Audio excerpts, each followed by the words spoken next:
Like I said, this is called a fettling knife. It is not sharp or pointy here. It's not sharp or pointy here. It's just used for cutting clay.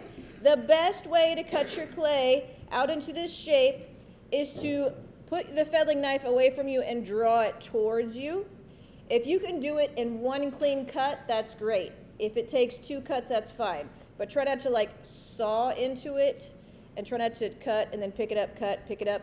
So I'm gonna do 2 clean cuts. I'm gonna put it all the way down to the foam, glide it right along the edge of the paper as I'm pulling it towards me.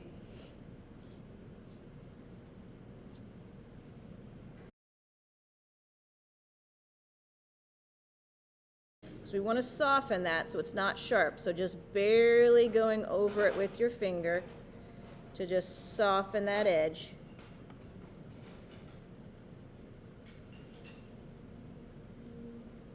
So we're not trying to move the clay, we're just trying to soften the clay. So just very lightly.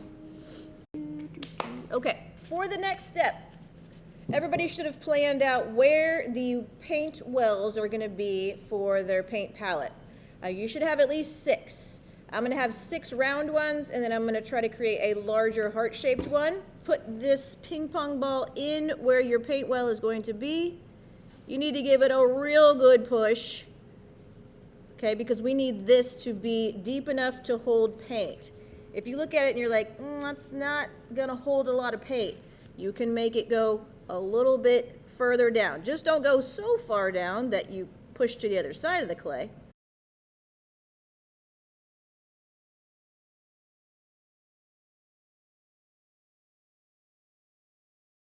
Well, it's like the middle one here is going to be a heart shape. Put a piece of plastic between it.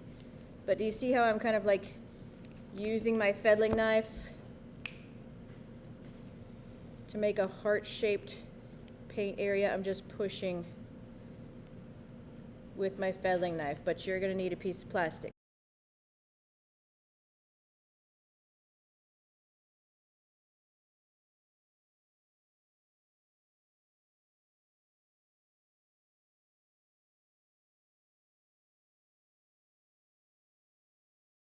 Flip it over, take a tool like a pencil or just some tool that can cleanly and neatly write your initials and a 1 on the bottom. Do not write it on the top, write it on the bottom, okay?